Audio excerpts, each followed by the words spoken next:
Hey, sports fans, it's your favorite podcast, Socialing the Distance. Today we have a real treat. Roisin Willis, and she was just part of a new world best at the distance medley at the track, the New Balance facility. Roisin, thank you for coming on board today. Yeah, thank you for having me. So let's talk about this world best. The crowd looked pretty big there. Was it pretty exciting?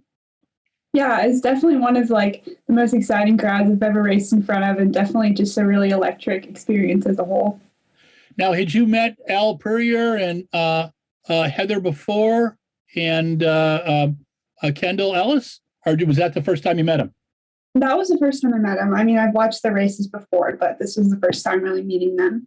Were you nervous before this race? Was it a little more nerve-wracking than others, or how did you feel? Was it just kind of a fun experience?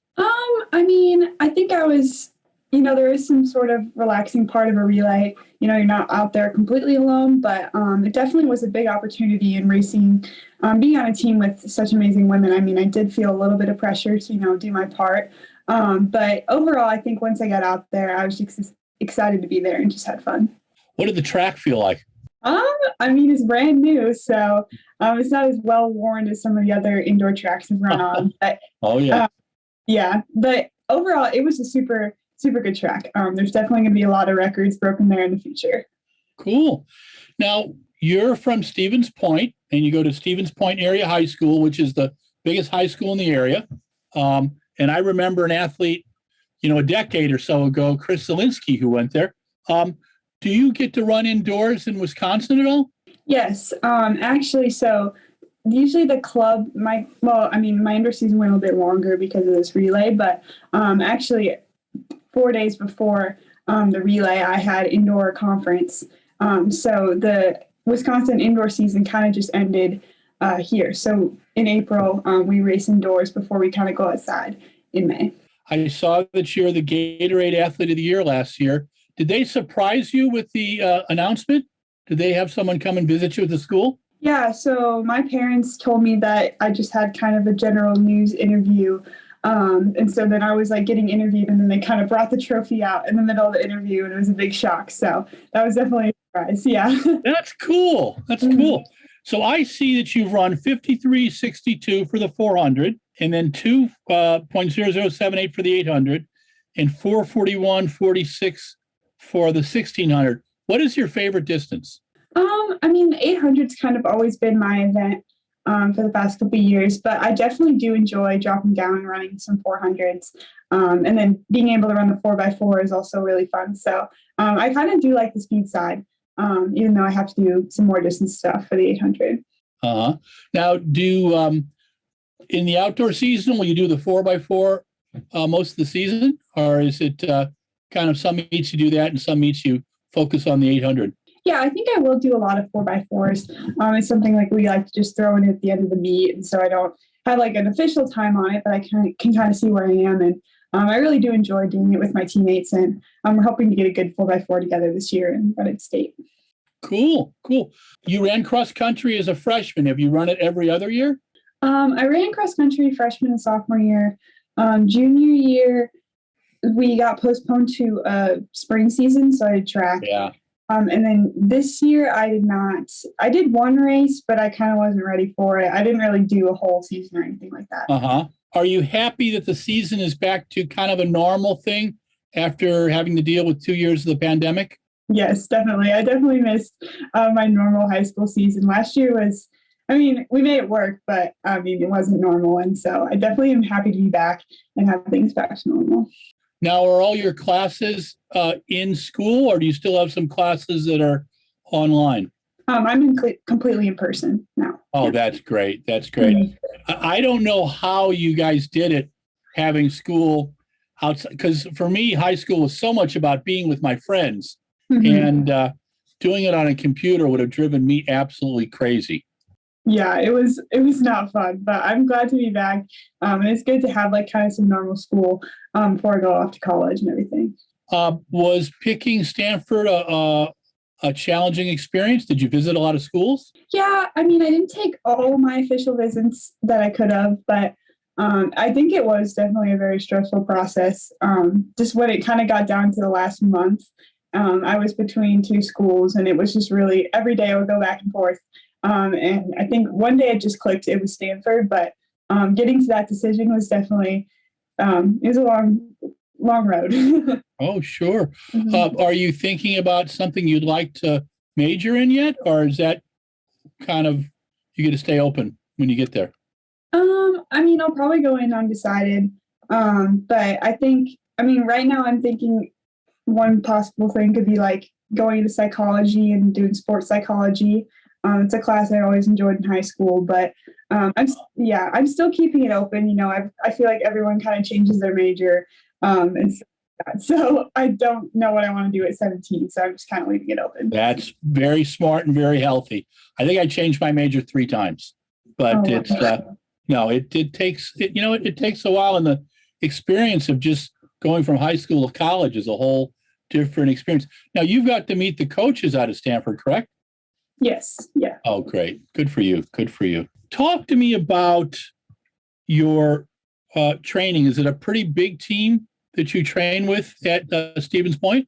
I mean, we have a decent sized track program, but I would say most of my training though is pretty individualized just because my racing schedule works a bit differently and I come into the season in pretty good shape, whereas other girls need some time to get better. And I'm kind of in the middle, so I do a little bit of everything. So one days I'm with the sprinters and some days I'm doing mile repeats and stuff like that. So I kind of just bounce between whatever.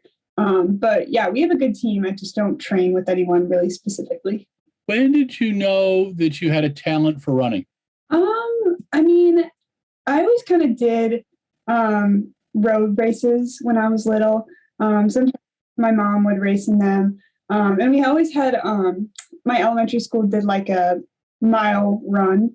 And I kind of first started off like I would place like 30th. And then by the time I was like in 4th grade, I was winning the whole race and beating boys. So I guess that was kind of like a big moment for me for coming all the way and then winning this whole.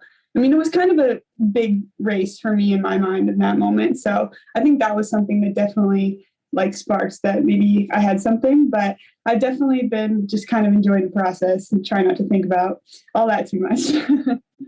You've been, how many times have you been to the state meet? I've only been once because, yeah, I didn't get a sophomore state meet. Well, I've been to cross country state meet twice, but Okay. state track I've been once, and then sophomore year canceled. Junior year conflicted with the Olympic trials, so I was not able to go last year. Talk to me about the Olympic trials. I mean, it definitely was a tough journey to like hit the time and get there. But I think once I was there, I definitely I enjoyed it. Like I did like being out there and it was a really cool experience. I think I just lacked a bit of strength when it came to the rounds. It was tough for me to like double back and do back-to-back races. But overall, I had a pretty good experience. I think I was just like not quite ready for that to do anything there, but getting there and being able to experience that was really cool. Did you get to hang out and watch a couple days? Well, one day we were escaping the heat, so we kind of went and explored Oregon a little bit. But I did get to watch the finals on Sunday and see, the 400-meter hurdles world record get broken and 800, 1500. So that was definitely a really cool memory for me. Probably one of the highlights of the trip. What did you think of Hayward Field? I mean, you see pictures of it and you think you know what it's like, but once you actually see it, it's quite striking, and it's incredible to race in there as well. It's an amazing stadium, and so great that we are able to, have access to that in our own country. So yeah. Yeah, I know, it's pretty cool. Where's your favorite place to race indoors? Always been a big fan of the Armory. Had some good races there. I love New York City. So yeah, I'm definitely a big fan of the Armory. I just think it has so much character and just so much history there. So it's just awesome every time I get to race there. Now, have you raced at the let's see, Reggie Lewis in Boston as well, or just the new facility New Balance has the track? I've raced at BU. Okay. But not anywhere else. Yeah. Okay. Yeah, BU is a very famous track. It's got They say it's one of the when they were first doing what they called tuning tracks, they said it was the perfect track to run a sub 4-minute mile on, so back in the 80s, everybody got pretty excited about it. You said you really like doing the 800 and that you like kind of stepping down to the 400. What do you like about the 400? I like how short it is, but I think as an 800 meter runner, it's kind of fun because I have a lot of strength with it. And so it's like a race where I feel really strong that last bit of the race, and I can really come from behind because I do struggle getting out just as fast as some of the other girls because I'm not a 200 meter runner. But yeah, I just think, and it's a little less pressure for me. I don't know why. And you kind of you stay in your lane. You don't have to worry about tactics. You don't have to worry about falling down or getting trips like you do in the 800. So it's just completely different. You don't have to worry about all the things you have to worry about in the 800. Do you prefer racing outdoors or indoors? I would say outdoors is better. I mean, there are challenges, in Wisconsin, the weather's bad sometimes. But I mean, if you have a good day outdoors, that beats anything indoors, hands down. Now, what are your upcoming events now for this season? What do you have coming up? I'm going to do some high school meets. Probably do a high school meet next week, run a mile, see what happens, pressure or anything. But I think my my next focus will be my outdoor state meet. So that will be my next place where I'm really going to go for it. But other than that, everything up until then is just kind of preparing. No major goals right now. Yeah. What are the dates for your high school state meet? Is that early June? It is. Yeah, it's the first week in June. I don't know where the dates are. Maybe the 3rd or 4th. Yeah. Did you watch the Tokyo Olympics last summer? I did. Yes. What did you think of the women's 800? Definitely very inspiring to see 2 medalists. Yeah, that was pretty incredible to watch. And just how they went out there and, took control, and watching a thing win was just, that was super inspiring for someone who's younger and up and coming in the event. So yeah, I think it was incredible for the US, but also the event as well. One of the things I thought about the Tokyo women's 800 was that both the gold and the silver medalists were 19 years old, because Keely Hodgkinson in the UK. And does that inspire you? Does that encourage you to see how young some of the top athletes are and how they're only a couple years difference from your age? Yeah, definitely. I didn't realize, I think after watching Tokyo, I didn't think that anyone could, be at the top that young in the 800. Maybe in the sprints, but it definitely opened my eyes to the possibilities, and that, anything is possible. You don't have to set limits on yourself because you're younger. So I think what those 2 women were able to do was just absolutely incredible. So when Allyson Felix made her first national team, she was just turned 18. It was in 2003 in Paris, because I've got to see her run all her Olympic meets and her world championship meets. Is she an inspiring athlete for you? Oh, yeah, definitely. I didn't know a lot of track athletes, when I was growing up, but she was definitely one of them. And she's always just been so humble. But the amount she's accomplished is just absolutely incredible. And then her making the team last year and medaling. It's just incredible to have a career that long and so successful. It's amazing. Are there athletes that you would like to meet? Who's the top athlete that you would like to meet and ask questions with? I've met a few in the past 2 years. So cool. Yeah, that's been really cool. I've never met Allyson. So I think meeting her would be really, really inspiring. Do you spend a lot of time on social media? I have Instagram. I scroll through it sometimes, but yeah, I don't like to get I don't want it to interfere with my head or anything. But yeah, I'll go on it, but it doesn't really matter to me. I don't think there's a major importance, I guess. What things do you like to do outside of track and field? I've played violin for the majority. Yeah. So that's been kind of a big thing. One of my running in school and violin taking up most of my time in high school. I like to spend time with my friends, and I'm still normal teenage things I like to do. But yeah. Will you continue playing the violin when you go to college? I'm not sure. I don't know if enough room in my dorm room. We'll see. But yeah, I definitely want to try to continue with that because it worked really hard. And it would be nice to keep those skills. I don't want to put them all to waste. But I'm kind of undecided of what exactly I want to do after college or after high school with it. Do you have a favorite musical piece that you like to play on the violin? I mean, I can't think of any like specific things. I mean, I'm done a lot of classical stuff. I always like Vivaldi. Yeah. But yeah, I don't know. I would like to explore and try some new things. Maybe some fiddle pieces or something. That's cool. That's cool. Yeah, classical. I grew up with in St. Louis, and so I heard a lot of fiddle music, and then I got into a French kind of jazz violinist, Jean-Luc Ponty, who's got a bunch of cool albums out too. So no, the violin's very, very neat. And I think music and running are nice, very complementary to each other because you have something that you like outside of the sport. I was reading that you helped clear a trail at this Burkhead Park. Can you tell me a little bit about that? Yeah. So I guess a big part of Stephen's point is we have this thing called the Spring Circle Trail. I actually use it almost every day for training. So it's not all gravel, but it's 20. It's a marathon loop around our town, and it has some parts are road, but a lot of it is trail through the woods and around parks and stuff. So in one of the parks by the Wisconsin River, they were clearing a section so they could connect the trail so it wouldn't be all road. So yeah, I went out there with some of the girls in the cross country team, and we just kind of helped clear it off. So we're just adding like another section of that green circle trail. Yeah. That's cool. That's cool. Mm-hmm. And then I was reading that during the height of the pandemic, you did Zoom music for some folks in senior homes?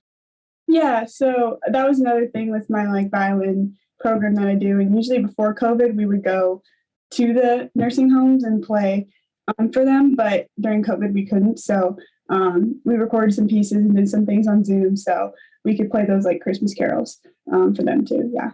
That's awesome. That's very cool. Do you like training by yourself? I mean, there's definitely challenges. When you're having a good day, it's fine. But I think when there's off days, it can be really hard to stay motivated. And sometimes your teammates can kind of, when you're feeling a little bit off, they kind of just snap you out of it and then you're fine. But if you're alone, sometimes you can kind of spiral. But I put music in every single time I run if I'm training alone. So that's been something that's really helped me to get through, training alone every day. How do you deal with when you're having a tough day? Do you try to joke with yourself a little bit, or do you try to kind of stay focused, or you kind of say, "Oh, I got good days and I got bad days"? I mean, I kind of do turn to my parents and my coaches a little bit for that stuff, because they kind of understand me and understand my emotions, and like if a workout's really worth putting me through. If I'm if I need, sometimes having a bad day or when you're not feeling good is a sign you need to take a break. So they kind of help me through that. But even today I was kind of feeling a little bit off, and I texted my dad, I'm not feeling super great. And he's like, I think you should just go out there, enjoy, get out in the sun and be with your team. I think it'll help you. And so sometimes you just need someone to tell you what you should do, instead of just thinking about it too much in your head and just going out there and doing it. I know when I was still living at home and I was running, when I would get grump, parents knew I was training too hard. And I remember specifically, I had been training all summer, getting all the workouts in, and I'm the oldest of 5, and I was just being a jerk with my brothers and sisters. My dad looked at me and said, "You're not going out." I said, "What do you mean?" He said, "You need a break." So I went and did something else. And I was annoyed at first, I'd gotten a run in the morning, but I was but then I got it. And I felt much better the next day. But sometimes it is really good to have someone else kind of helping you a little bit too. What do you love about track and field? I mean, I've definitely there's a lot of different aspects over the years that I've got to, just come to love. And I think one thing for me is the people. I think these past 2 years, I've really gotten to meet some other athletes in the sport, and having, teammates next year, I think that's just really something that's really helped me. it made it more fun, like going to meets and seeing all my friends. Like I think that's one of my favorite parts. And it kind of just takes the stress away and just reminds you like why you're doing this and just like keeps things fun. Yeah. Do you do a training log? I don't keep one personally. I don't write down, how I'm feeling or anything. I mean, my parents they have a calendar where they log what I'm supposed to do each day, but sometimes they'll add comments like feeling tired or not feeling well today, things like that. But yeah, nothing too detailed. But yeah. You've raced the 600 distance indoors. Do you like that distance? I do. I wish I would have gotten a chance to do it this year. I did it once last year, and it's kind of a gutsy race for me. But I think it would be something that would be good for me to do again.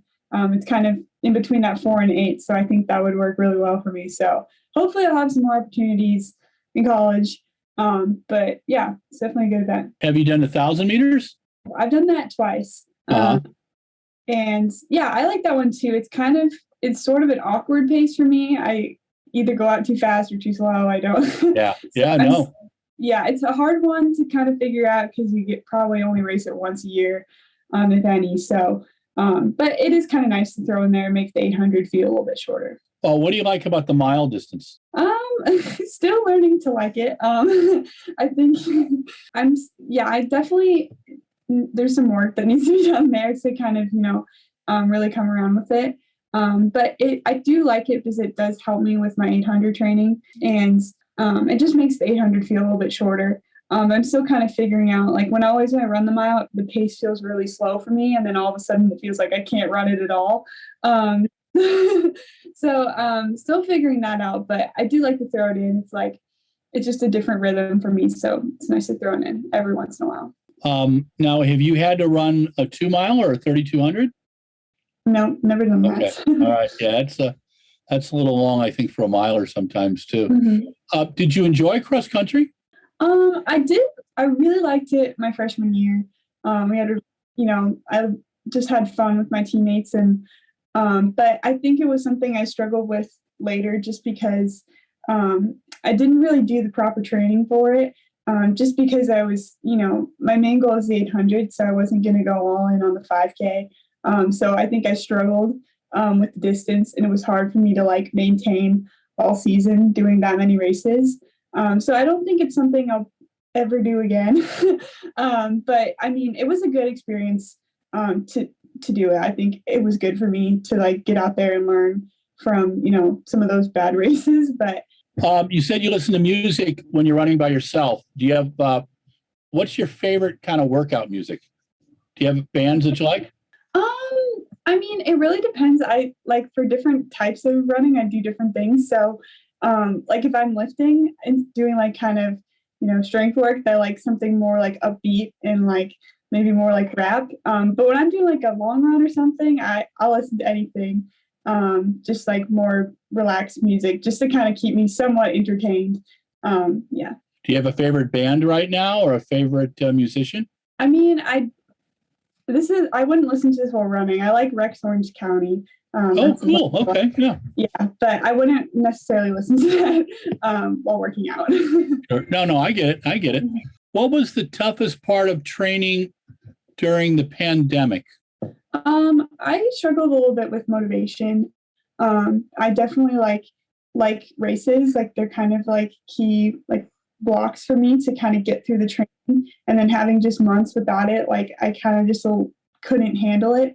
And then, my training just felt a little bit, I don't want to say pointless, but it was really hard to keep going because I had no idea when my next race was going to be. And then just training alone and all of that and trying to keep that up for months was really hard for me. Now, do you see your coach every day? Well, my parents are my primary coaches. And I have a high school track coach. And I see him every day. Well, maybe not on the weekends, but every day in the school week during the high school track season. Did your parents both run? Yes. My mom was a professional distance runner. And then my dad got into running a little bit later, but he did some competitive racing as well. May I ask your mom's name? Roisin Willis or Dennehy. Oh, gosh. Okay, yeah. Yeah. I probably got some pictures of her in our files. So That's cool. So what's that like, having your parents coach you? Is there times when this is mom and dad, and then this is the coach? Do you kind of differentiate? Yeah. I mean, I would say they're my parents 90% of the time. I think they're always observing me from like a coach's eye, I would say sometimes, but we're not like talking track all the time. But I think it's useful to have someone, just like who understands your emotions. And they understand, and like maybe how I'm feeling physically, they'll see that side of me before I go to the track or do anything. So, but we definitely like have a switch we turn off. Like I'd say most of the time we're not talking about track. And we really just try to keep it like outside the household. And then just, deal with it when we're at the track and stuff like that. Now, do you have brothers and sisters? I do not. I'm an only child. Okay. Yeah, my son was too. So there's most of the days he really liked that, especially when he would see his cousin sometimes, Mm-hmm. and it kept it fun. So are you getting excited about going to Stanford next year? Yes, definitely excited for a change. I think we got a great group coming out there, so I'm super excited. Have you visited the West Coast a few times? Yeah, I have a lot this past summer, actually.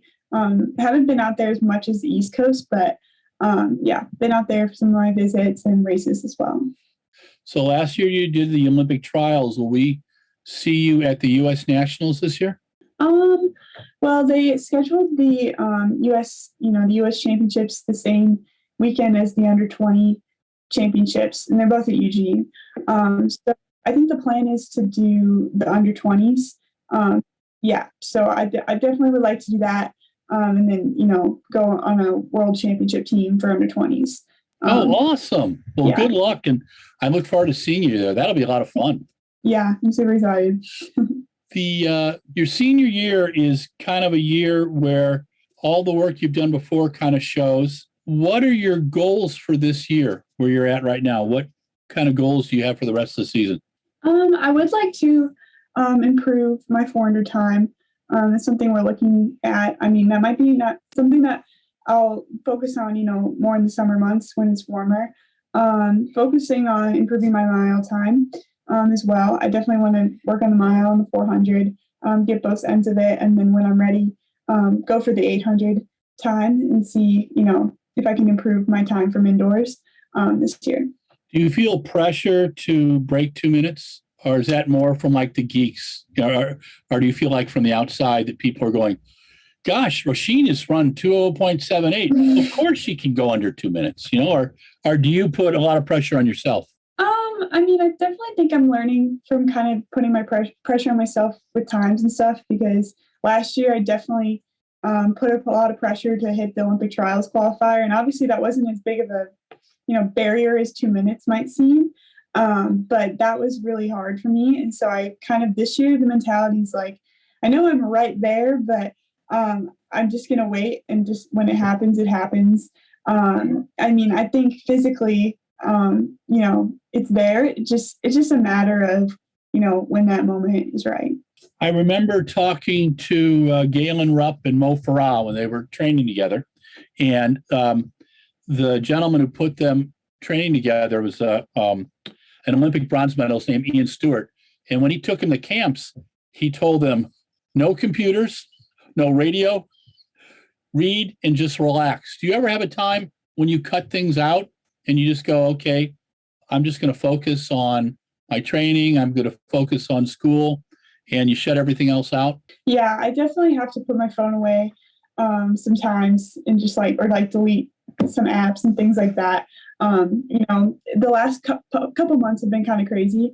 So I'm definitely excited to kind of get back and just keep my head low for a while, just stay in Wisconsin and train and not do any big races for a while. What was your favorite big race outside of the DMR this last winter season?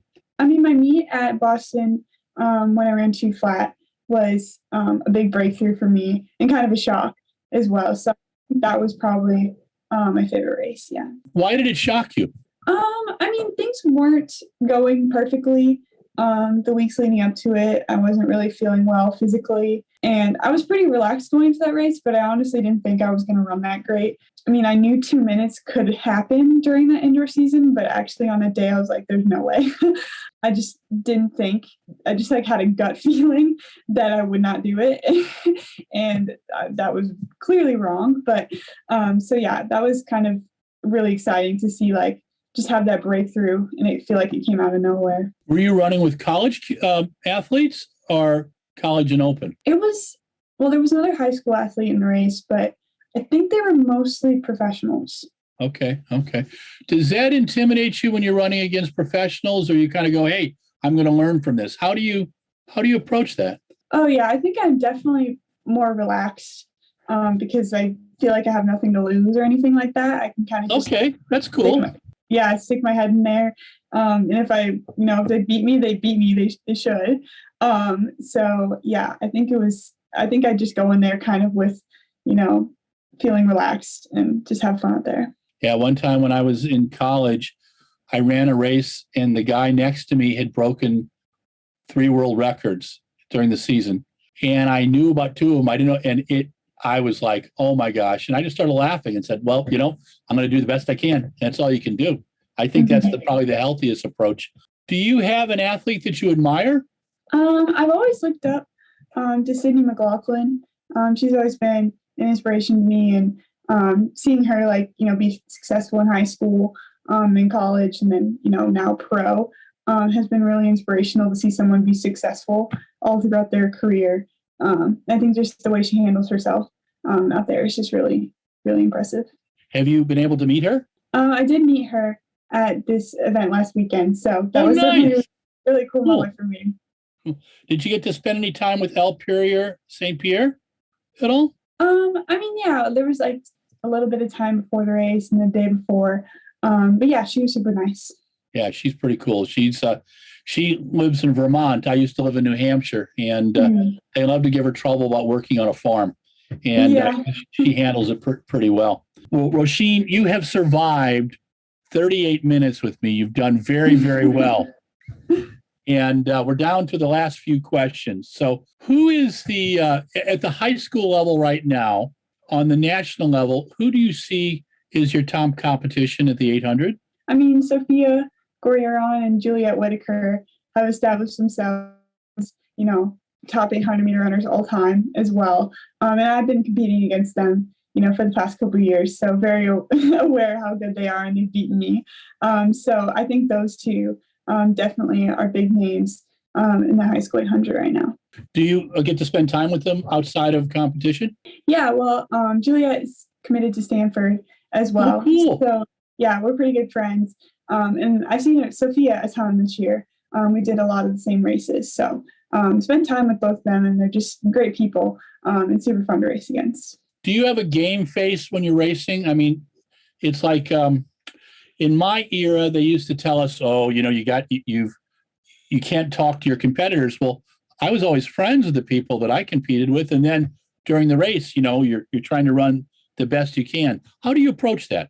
I mean, we're always friendly. Like, I'll see them the morning or day of the race, and you say hi, but then you kind of get in your zone and try to focus. I think it's really important for me to because I can kind of be a little bit spacey sometimes. So I think it's important for me to dial in and not be focusing on what other people are doing, or getting distracted while warming up.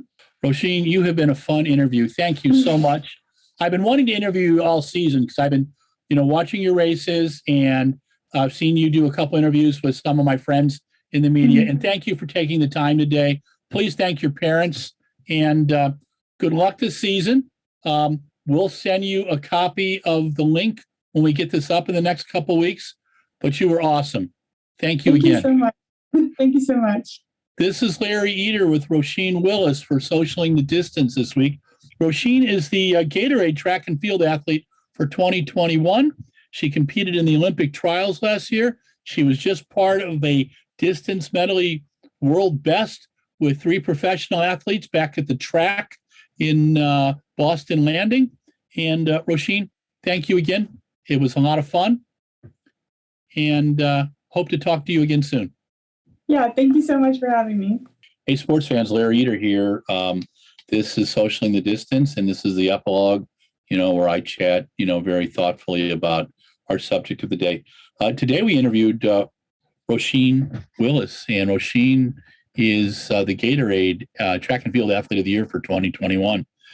She's run 2.0078 for the 800 meters, 53.62 for the 400 meters, and 4:41.46 for the 1600. Last weekend in Boston, she was part of a distance medley relay with Heather McLean, Kendall Ellis, and Elle Purrier St. Pierre, and they broke the current world best of 10:39.91 by running a 10:33.85. Roisin ran a 2:03.30 1500, and pretty impressive on a brand new track. Had a fun conversation with her. I mean, she's 17 years old, coached by her parents. Her mom was a professional athlete, and she seems to really have her stuff together. She's going to be going to Stanford University next year, and which is a fine institution of higher learning on the West Coast. And I think she will transfer from the lovely Midwest of Wisconsin and go to the West Coast and do quite well there. But last year she got to run in the Olympic trials. I remember seeing her there. And this year she's going to be competing in the U.S. under 20 champs, so she can go to the world under 20 champs. So that should be a lot of fun. She seems to really enjoy running and plays the violin and has friends. And she tries to be a normal teenager, which I think is important for athletes of all levels. You got to have something to do outside of track and field. And as teenagers, we tend to put so much pressure on ourselves at that age. And, then you get to be 60 plus like me, and you go, gosh, if I could have done it differently. But she's very smart about it, and she can shut things down, which is really important as well. So, Roisin, thank you so much for your time today. It was a blast. And thanks to Mike Deering, our creative and production manager for the Shoe Addicts, who does an exemplar job in trying to manage me. And that's it for tonight. Stay safe, run, jump, and throw. Tell someone you love them, and have a great evening. Talk to you soon.